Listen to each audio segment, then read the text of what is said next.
Oi meninas, tudo bem?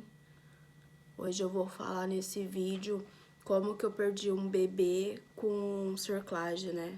Às vezes a gente tem essa impressão que fez a cerclagem, que a gente não corre mais o risco de perder o bebê, e isso não é verdade.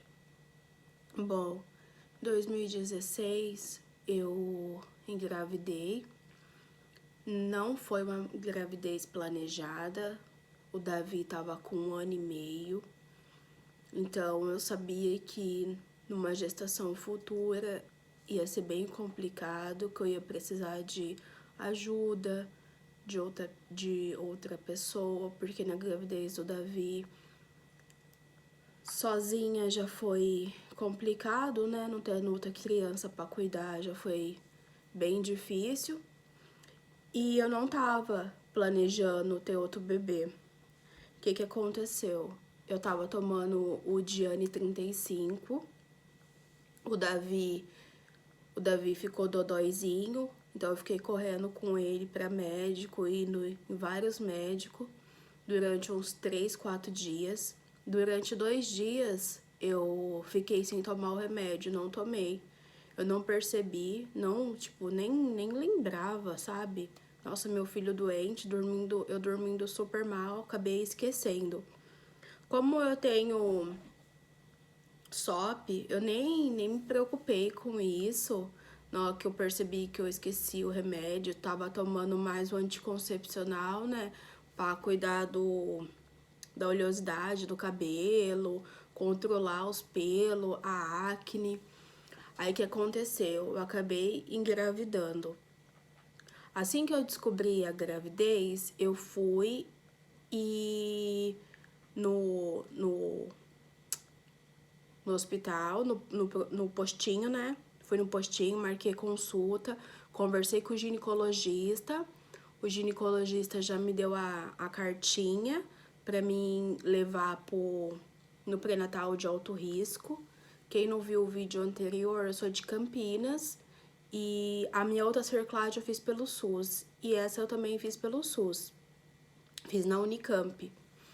Aí eu já levei na Unicamp, eles já me encaminharam pro pré-natal de alto risco. Quando a moça já marcou, né, o dia pra mim ir conversar com o médico.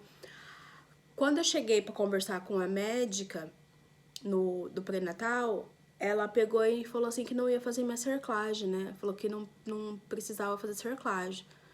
Aí eu já fiquei louca, né? Eu falei assim, nossa, como que não precisa fazer cerclagem, sendo que na gravidez anterior eu só consegui levar a gestação até o final por causa da cerclagem. Eu só consegui segurar o Davi com um colo de 15 milímetros, né? 1,5 cm, só segurado pelo fio ali, pelas mãos de Deus. E ela não queria fazer cerclagem, né? Esse é um dos pontos ruins dos médicos, eles deixar que as mulheres percam 2, 3 bebês para dar o diagnóstico de incompetência do colo.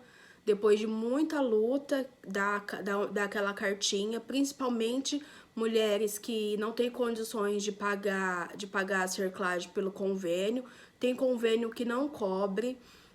Às vezes vai pagar a cerclagem mais de 4 mil reais, tem mulheres que não têm condições, né? Então fica meio que jogado ao acaso. Então o que aconteceu? Eu tive que meio que bater o pé, falar. Aí depois, nesse dia, eu até meio que discuti com a médica, né? Eu falei pra ela, falei assim, olha, se a senhora não fizer a minha cerclagem, eu quero que você me dá um papel, né? Falando que você é responsável se eu tiver dilatação e tudo mais. Aí chegou no final, tinha o Dr. Nomura, que toma conta do pré-natal de alto risco. Não tenho certeza se ainda é ele que toma conta. E o Dr. Nomura tomava conta do pré-natal de alto risco das mulheres do grupo da cerclagem.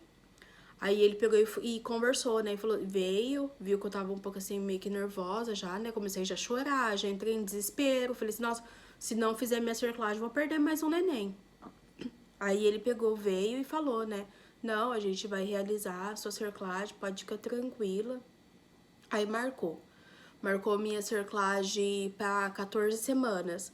Quando eu fui no pré-natal, eu já tava com 10 semanas de gestação, porque eu descobri a gestação com 7 semanas. Aí eles, até você ir, eles marcar, durou mais ou menos assim, umas duas semanas. Então eu já tava com umas 10 semanas. Aí o que aconteceu? Marcou minha cerclagem, eu já sabia como que ia ser o procedimento, já lembrava de como tinha sido do Davi. Bom, meninas, eu tava bem apreensiva, tava bem com medo, assim, de... Porque eu não sabia, né, como que eu ia lidar com tudo, cuidar de um bebê, né, porque 1 ano e meio é um bebê ainda, cuidar de um bebê, cuidar do que tava dentro da minha barriga, foi bem complicado, porque eu sempre fui bem sozinha, nunca tive ajuda de outra mulher, de nada. Aí, com 14 semanas, eu fiz a cerclagem, né?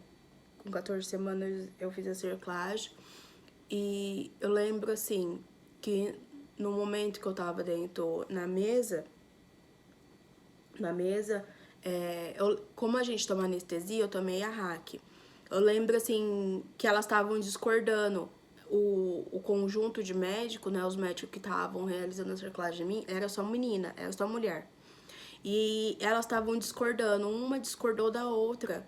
Aí na hora que elas começaram a discordar, elas me deram um remédio, eu meio que fiquei meio que grog lá, bem bêbada, assim, bem grog. Mas eu lembro dessa parte com bastante clareza, né? Aí tudo bem, acabou a cerclagem, eu fui pra casa, fiquei apenas um dia internada, o sangramento foi simples, não tive um sangramento intenso, segurava com absorvente, durou apenas uns dois dias. E eu fui pra casa. Lembrando, o médico me passou o Trogestan, eu tava aplicando o Trogestan. Quando deu 16 semanas, só um detalhe, meu pré-natal ficou de 15 em 15 dias.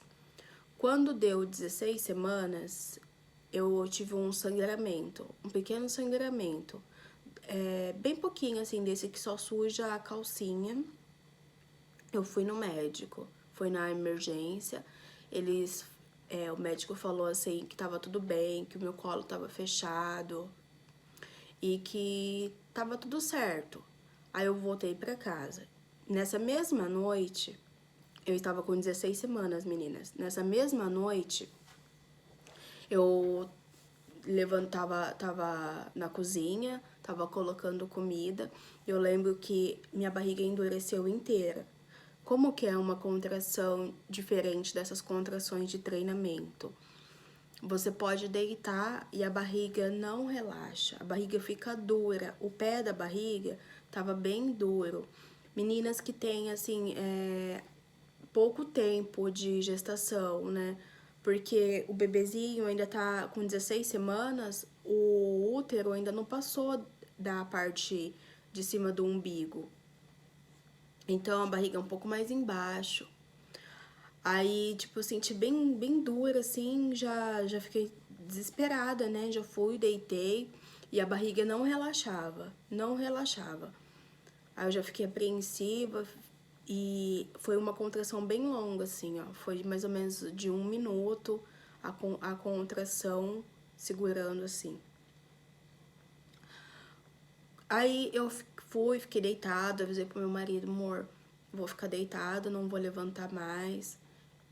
Eu não pegava o Davi no colo, ele tava com 1 ano e meio, ele tava mais ou menos com uns 16 quilos.